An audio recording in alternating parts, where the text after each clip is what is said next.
이 시간 디모데후서 3장 본문을 가지고 내 개인의 것이 되는 시간이라는 제목의 말씀을 함께 나누도록 하겠습니다.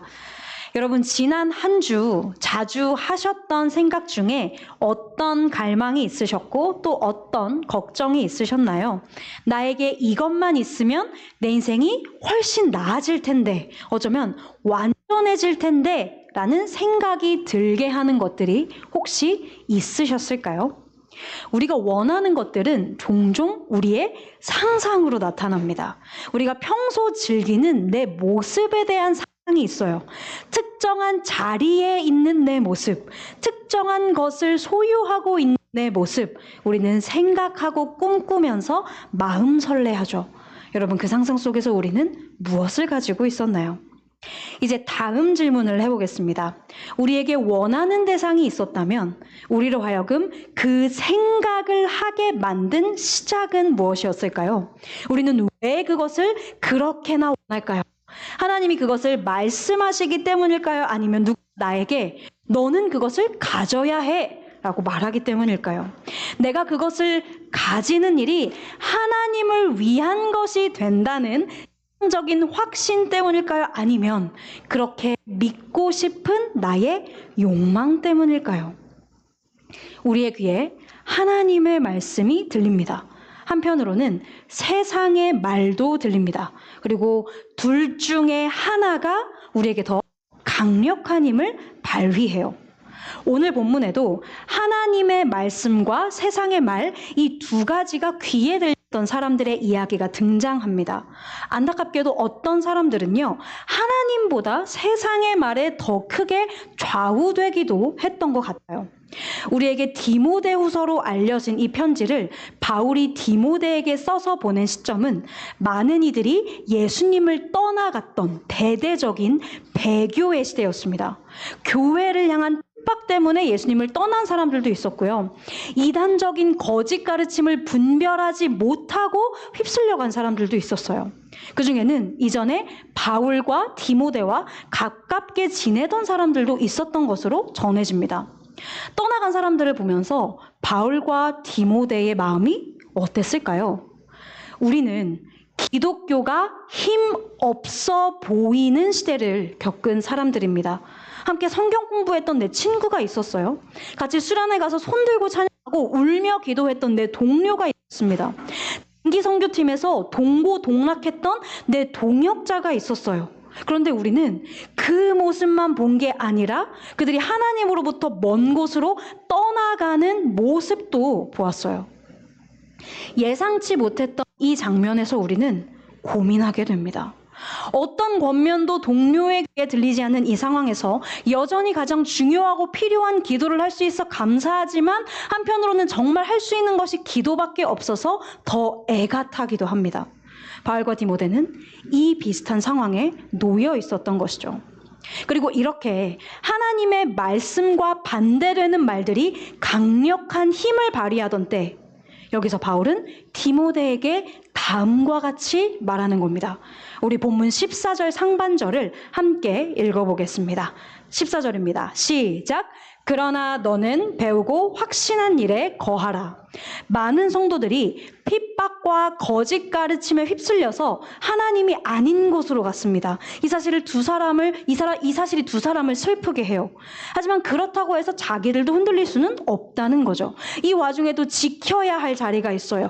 거해야 하는 자리, 머물러야 하는 자리가 있습니다. 그 자리가 어디일까요? 공동번역 성경은 이 같은 말씀을 이렇게 설명해요. 그대가 배워서 굳게 믿고 있는 그 진리를 지켜나가십시오. 하나님의 불변하는 가르침의 자리, 말씀의 진리의 자리가 머물러야 한다라는 자리라고 바울이 얘기하고 있는 겁니다. 여러분, 여기서 우리가 더 생각해야 하는 것은 바울이 이 구절을 이야기하는 진의가 무엇인가 하는 것입니다. 이 말씀을 표면적으로 읽으면 디모데야, 많은 사람들이 진리의 자리에서 벗어나서 하나님을 등졌지. 하지만 그래도 너는 떠나면 안 돼 라고 말하는 것 같아요.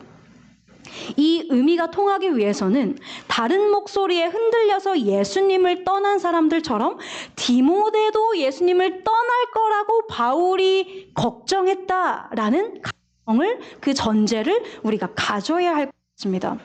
하지만 바울이 이 편지를 쓴 정황상 그것은 아닐 것 같아요. 왜냐하면 바울은 디모데를 자신의 동역자 중의 동역자로 생각했습니다.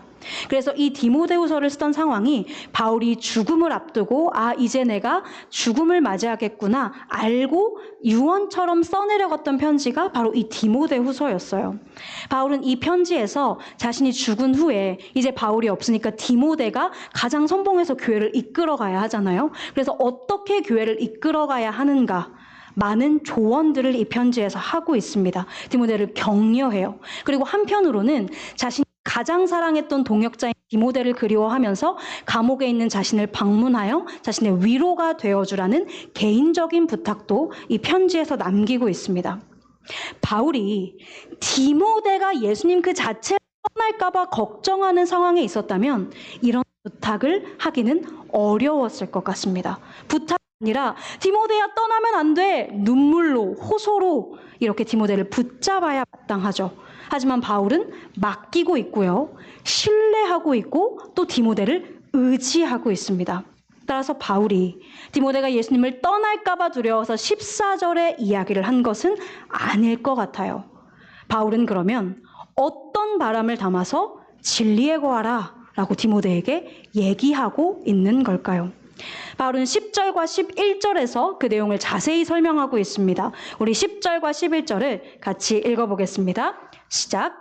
나의 교훈과 행실과 의향과 믿음과 오래 참음과 사랑과 인내와 박해를 받음과 고난과 또한 안디옥과 이고니온과 루스드라에서 당한 일과 어떠한 박해를 받은 것을 내가 과연 보고 알았거니와 주께서 이 모든 것 가운데서 나를 건지셨느니라.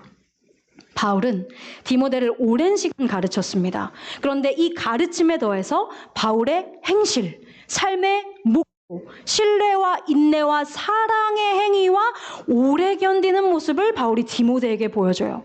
하나님의 말씀이 바울에게서 귀에 들리는 가르침으로 눈에 보이는 행실로 그리고 모든 성품으로 나타났다라는 의미입니다.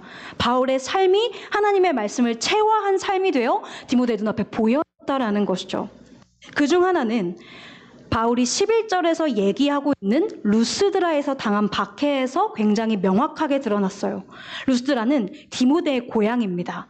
바울이 루스드라에 전도 여행을 갔을 때 유대교 신앙을 가지고 있던 디모데의 외할머니와 어머니를 만나요. 그들에게 복음을 전합니다. 그들이 다 복음을 믿고 예수님을 영접하고요. 그 당시 어린 나이였던 디모데도 예수님께로 회심했다라고 전해줘요. 그런데 이 루스드라에서 바울이 핍박을 받는 사건이 일어납니다. 그게 얼마나 심했는지 바울이 돌에 맞는데 너무 심하게 맞아서 사람들은 바울이 다 죽은 줄 알았어요. 그래서 죽었으니까 시체를 갖다가 버린 겁니다. 하지만 사실은 바울이 죽지 않았던 거죠. 기절했다가 바울이 이제 정신이 들어서 일어났겠죠? 일어나자마자 바울이 무엇을 했을까요? 사람들이 죽었다고 생각할 정도면 정말 많이 다치고 피도 많이 흘렸을 거라는 거 아니에요? 상처가 보기에도 끔찍했겠죠? 그렇다면 우리는 의원을 찾아가야 된다고 생각합니다. 며칠 푹 쉬어야 된다고 생각합니다. 그런데 바울은 일어나서 바로 다음날 다른 성으로 가서 다시 복음을 전합니다. 그리고 자신을 돌을 친 사람들이 있던 루스드라로 다시 돌아가요. 왜요? 그곳에 있는 성도들에게 다시 말씀을 가르치기 위해. 바울이 이렇게 한 것은 무엇이죠? 그것이 하나님의 진리가 자신에게 가르치는 내용, 하라고 하는 내용이라고 바울이 확신했기 때문입니다. 말씀이 바울을 권고했고 말씀이 바울의 동력이 되었던 겁니다. 그리고 이 모든 일련의 과정을 어린 디모데가 다 지켜봤습니다. 바울은 그 얘기를 해요. 그것이 진리에 거한다라는 말의 내용이라는 것이죠. 말씀에 거하는 것은 하나님의 말씀이 그냥 나를 스쳐 지나가기만 하면 되는 것이 아닙니다. 말씀의 방식에 나를 완전히 맡기는 것입니다. 말씀이 나의 주도권을 잡게 하는 것입니다. 사람들이 나에게 손가락질을 하든 돌을 던지든 소외시키든 상관없어요.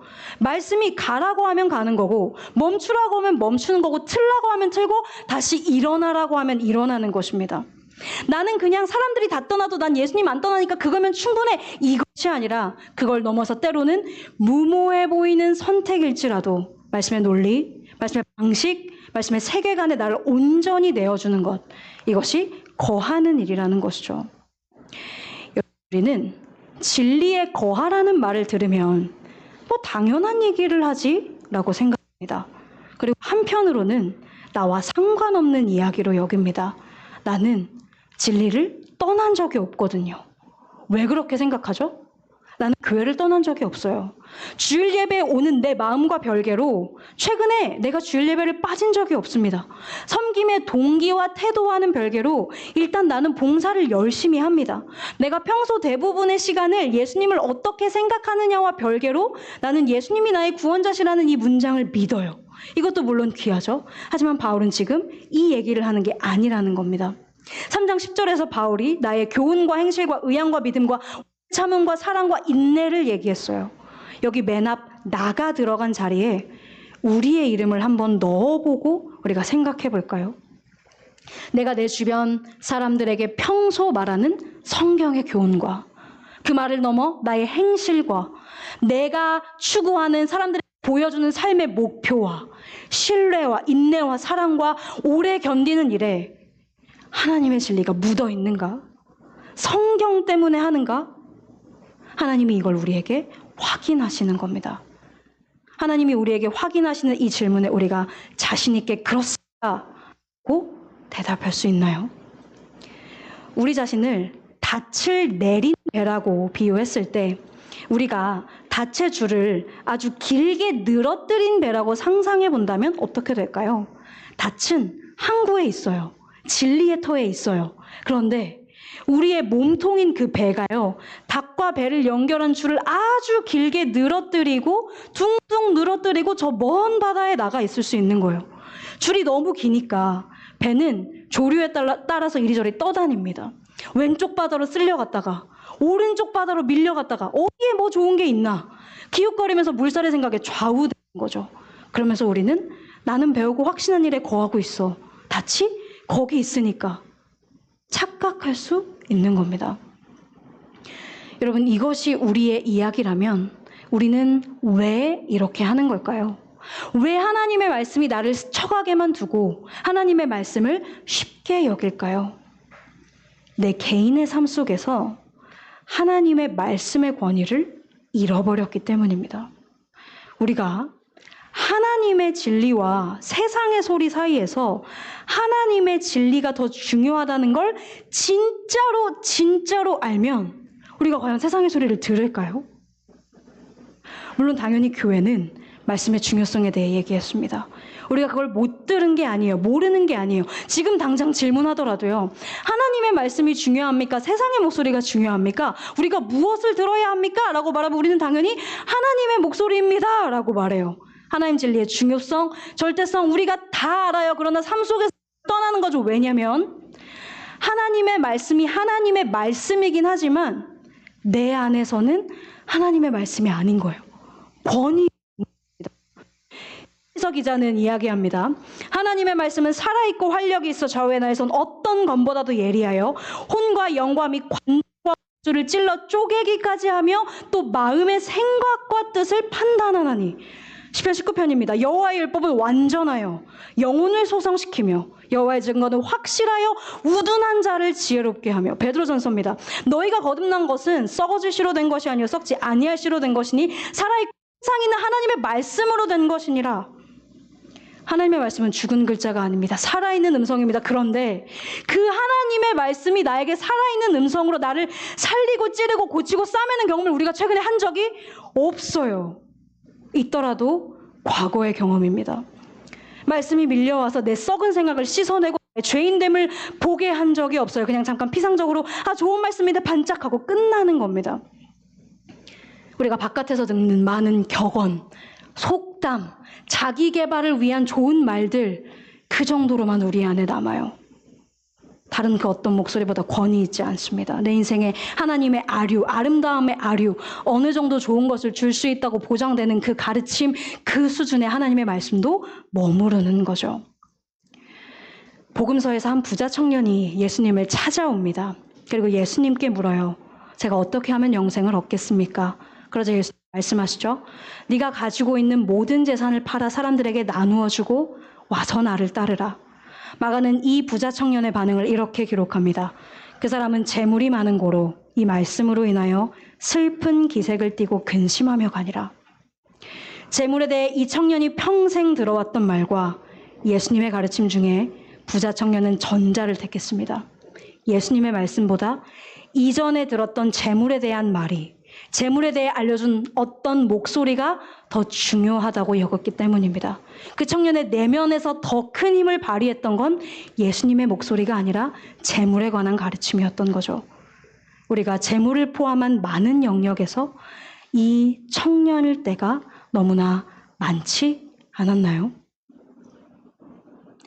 여러분, 그렇다면 우리는 어떻게 하면 말씀의 권위를 내 안에 세울 수 있을까요? 하나님의 말씀은 진짜로 하나님의 말씀이야. 나를 유일하게 살리고 구원하는 말씀. 더 나은 것도 없고 동급도 없는 가장 높은 진리라는 사실을 어떻게 우리가 그걸 알고 거기에 충성하고 헌신할 수 있겠습니까? 여러분, 우리는 이미 답을 알아요. 다른 방법은 없거든요. 방법은 하나입니다. 말씀이 나의 것이 되는 시간, 유일한 길이죠. 우리가 말씀을 만난 적이 없어요. 그러면 말씀을 만나러 가야 합니다. 말씀 앞에 내가 서본 적이 없어요. 그러면 말씀 앞에 나를 세워야 합니다. 다른 걸로 말씀의 권위가 내 안에 세워지지 않아요. 말씀 앞에서 오래 머물면서 그 말씀이 나를 진짜 바꾸는 경험, 말씀의 세계가 나의 세계가 되는 경험, 이것이 우리에게 필요해요. 과거에 그쳐 있다면 현재의 경험으로 다시 만나야 합니다. 이렇게 얘기하면 어떤 분들은 아, 뭐야, 뻔한 얘기네, 또 말씀 보라는 거잖아, 이렇게 반응하실 수도 있습니다. 저도 말씀이 정답인 걸 알면서도요, 우리 신앙의 문제에 대한 해답으로 말씀을 얘기해야 할 때, 또 기도를 얘기해야 할 때 괜히 다 아는 얘기를 하는 것 같아서 민망해질 때가 있거든요. 그런데요, 사실 여러분, 우리가 왜 이것을 민망해해야 할까요? 하나님은 언제나 말씀과 기도를 우리에게 답으로 주셨습니다. 말씀과 기도로 교회를 세워오셨고 성도를 살려오셨습니다. 우리가 진짜 민망해야 하는 상황은 말씀과 기도를 정답으로 내놓는 상황이 아니라 시대를 불문하고 언제나 이것을 답변으로 주시는 하나님의 이야기에도 불구하고 말씀과 기도를 얘기하면서 민망해해야 하는 이 상황을 우리가 민망해해야 하는 것 같아요. 그리고 여러분, 우리는 말씀이 뻔한 답이라고 말하기 전에 우리가 말씀을 늘 정답이라고 말하지만 그 정답에 늘 가지는 않는다는 사실을 기억해야 합니다. 제가 20살이던 시절에 같은 교회 청년부에 다니는 학교 선배님이 있었어요. 그분이 이제 청년부에서 우리가 흔히 말하는 소그룹이죠. 소그룹 리더님이었습니다. 이제 순이라고 불러서 순장님이라고 불렀는데, 순장님은 4학년 취준생이었고 20살 1학년이었어요. 이제 취준생이니까 순장님이 집이 먼데도 학교를 막 아침 7시, 8시에 와요. 취업 준비한다고. 근데 그러면 그 아침 일찍 학교에 오면 뭘 하냐면 기숙사에서 자고 있는 저한테 전화를 해서 학교 식당 불러내서 월요일부터 금요일까지 아침에 큐티를 하는 거예요. 저는 그 당시에 그렇게 신앙이 좋지 않았어요. 아침 큐티 별로 안 하고 싶었습니다. 저는 아침잠도 많고요, 1교시도 없고 너무 피곤해요. 더 자고 싶어요. 근데 순장님이 자꾸 전화해서 정임아 나와 이러는 거예요. 제가 학교 기숙사, 학교 식당에서 5분 거리에 있는 곳에 있는 걸 누구나 아는 상황에서 안 나갈 수 없어서 그냥 나갔습니다. 꾸역꾸역. 사실 지금 돌아보면 굉장히 감사한 일이죠. 근데 어쨌든 그게 그 당시에는 맨날 막 불평하고 원망하면서 나갔는데, 그 순장님이 많은 좋은 얘기를 해주셨어요. 학교를 늦게 오셔서 저보다 10살이 많으셨거든요. 그러니까 사회 경험도 많고 신앙도 풍부하시고, 그래서 많은 좋은 얘기를 해주셨는데 당연히 다 기억나지 않죠? 그중에 지금도 기억나는 거 하나가 있는데요. 말씀과 기도에 대한 본문이었어요. 근데 그 순장님이 그러시더라고요. 지금부터 이제 순장님 따라하는 겁니다. 야, 말씀 보고 기도하라고 하면 사람들은 다 아는 얘기한다 그래. 뻔한 얘기한다 그래. 근데 야, 그래서 성경 보냐? 그래서 기도하냐? 안 한다고. 근데 사람들은 뻔한 얘기한다고 해. 이 얘기를 하셨어요. 17년 전에. 지금도 기억이 납니다. 왜냐면 순장님이 말하는 그 야가 저한테 넘어와서 찔렸거든요. 저도 그랬어요. 또 아는 얘기. 목사님 또 아는 얘기한다. 맨날 이랬거든요. 17년이 지난 지금의 시점에도 적용되는 이야기인 것 같습니다. 우리는 말씀 보세요. 기도하세요. 하면 또 다 아는 얘기 하면서 피곤한 표정을 짓습니다. 그런데요, 여러분. 그래서 우리가 말씀을 보나요? 기도를 하나요? 요즘 우리가 설교 쇼츠를 많이 보죠. 카드뉴스 형식으로 된 말씀도 많습니다. 우리 교회도 올리고 있어요. 목사님, 전도사님들이 하나님 말씀 잘 풀어서 설명해 주시는 거 우리가 잘 받고 우리의 양식이 되면 참 좋습니다. 그런데 문제가 뭐예요? 우리가 쇼츠나 카드뉴스로 전해지는 설교를 대하는 태도예요. 우리가 어떻게 대하죠? 저도 많이 보는데요. 저는 쇼츠를 보고 카드뉴스를 보고 하는 그 순간에는 와, 너무 좋다, 너무 은혜로워해요. 근데 길면 2-3시간? 지나면 뭐 봤는지 모르겠어요. 기억이 안 나요. 그냥 설교자 이름만 어느 목사님, 유명한 목사님, 그냥 그 정도만 기억이 납니다. 근데 우리는 그렇게 기억이 나지 않은 그 잠깐의 순간을 지난 것뿐에 내가 쇼츠를 봤다는 이유로, 카드뉴스를 봤다는 이유로 나는 말씀 속에 아주 깊이 들어갔다 나왔어, 나는 말씀을 잘 보고 있어, 묵상하고 있어 착각한다는 거죠. 설교를 한 편의 요리로 비유를 했을 때 쇼츠는 성경을 가지고 설교자가 만들어낸 그 맛있는 요리 중에 가장 맛있는 부위에 해당한다고 볼 수 있을 것 같아요. 스테이크라고 친다면 스테이크 중에서 가장 맛있는 부분, 제일 육즙이 많고 제일 고소하고 부드럽고 이런 부분을 이렇게 한 조각을 올려놓는 거죠. 그걸 먹으면 너무 좋습니다. 근데 여러분, 우리가 쇼츠를 보고 그 스테이크를 먹지 않아요. 그럼 뭐예요? 그냥 눈으로 쓱 보고 맛있네, 내가 먹었다고 착각해요. 쇼츠 보면서 우리가 이 말씀 너무 좋다, 이거 본문이 어디지? 찾아보나요? 이 목사님, 전도사님, 선교사님이 어떻게 이런 묵상이 나왔지? 나도 같이 본문 찾아서 묵상해 봐야겠다. 성경을 펴나요? 그럼 이 말씀이 오늘 나에게 어떻게 적용이 되지? 내가 나의 삶을 돌아보나요? 안 돌아봐요. 근데 그냥 보고 은혜 받아서 좋아, 1분 정도 보고 난 말씀 잘 보고 있어, 오해한다는 거죠. 안 먹었는데 먹었다고 착각합니다. 그게 쌓이면서 우리는 점점 기근 상태가 돼가요. 그건 말씀 보는 게 아닙니다. 쇼츠는 초대장이에요. 초대장을 받았으면 초대장을 들고 말씀의 집으로 가야 합니다. 말씀을 본다는 것은 1대1로 하나님을 독대하는 시간을 요구합니다. 긴 시간을 요구합니다. 집중도를 요구합니다. 다른 것에 차단을 의미합니다. 우리가 우리 자신을 거룩하게 낭비하고 허비하는 것을 요구합니다. 그때 우리는 비로소 하나님의 진리가 나를 뜨겁게도 하고 차갑게도 할 수 있다는 것, 울게도 하고 내 인생 다 바치게 할 수 있다는 유일한 진리라는 사실을 알게 되는 거죠. 얼마 전에 박은영 셰프가 냉장고를 부탁해라는 프로그램에서 이 요리법은 제 개인의 것입니다 라는 표현을 썼습니다. 자신이 직접 재료를 만지고 요리하고 탐구하고 연구하고 공부하고 맛을 보며 완성한 요리법이라는 의미였죠. 사랑하는 여러분, 말씀이 나라는 사람을 통과해 나타내기 위해서는 하나님의 말씀이 내 개인의 것이 되어야 합니다. 말씀은 내가 직접 말씀 앞에서 씨름하고 말씀에 내 삶을 던지고 내 삶이 그래서 말씀 때문에 부서지고 다시 세워지는 그 시간을 통해서만 내 개인의 것이 될 수 있어요. 우리가 정말 절절한 시간으로 말씀이 내 개인의 시간이 되었던 그 시간은 마지막으로 언제였습니까? 우리가 그 시간을 회복해야 하지 않겠습니까? 말씀을 맺겠습니다. 사랑하는 라이트하우스 용산 네이처치 여러분, 이번 주 수요일부터 사순절이 시작됩니다. 이 사순절에 우리는 우리에게 주신 예수님의 생애를 따라가고 마침내 고난주간에, 그리고 예수님께서 십자가에 달리신 성금요일의 밤에 다다르게 될 것입니다. 성금요일에 우리를 찾아오는 하나님의 거룩과 진리에 대해 나디아 볼주에보 목사님은 이렇게 설명합니다. 빛과 온기를 얻으려면 하나님이 필요하지만 동시에 우리는 그분으로부터 어느 정도 보호되어야 한다. 그분이 성난 폭군이어서가 아니라 그분의 여과 없는 진리 앞에 서면 우리가 결단나기 때문이다. 그래서 성금요일 전례는 1년에 딱 한 번뿐이다. 우리 중 누구도 그것을 그보다 자주 감당할 수는 없다. 그러나 이런 진리를 한 번도 접하지 않는다면 그것은 반쪽짜리 삶에 불과하다. 죄인을 향한 거룩하신 하나님의 은혜 앞에 서면 우리가 두 동강 나기 때문에, 완전히 산산조각 나기 때문에 우리는 이 은혜를 1년에 한 번밖에는 감당할 수가 없대요.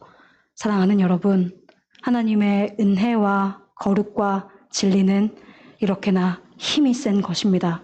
이렇게나 강한 것입니다. 그리고 하나님은 그 은혜를 우리에게 당신의 말씀 속에서 주시죠. 우리는 어떤 마음으로 사순절을 맞이하고 있습니까? 함께 시작할 필사를 기다리며 어떤 마음으로 말씀을 기다리고 있습니까? 이 사순절에 우리가 우리를 결단내고야마는, 우리를 천갈래 만갈래 찍고야마는 하나님의 그 사랑과 빛과 마음을 알게 되면 참 좋을 것 같아요. 많은 이들이 예수님으로부터 등을 돌리던 그 시절에 바울은 디모데에게 말씀의 방식을 디모데의 방식으로 만들라고 이야기합니다. 하나님의 이 바람은 우리를 향해서도 동일합니다. 사랑하는 여러분, 하나님의 말씀이 이 사순절에 우리 개인의 것이 되기를 축복합니다. 우리 각자의 것이 되기를 축복합니다.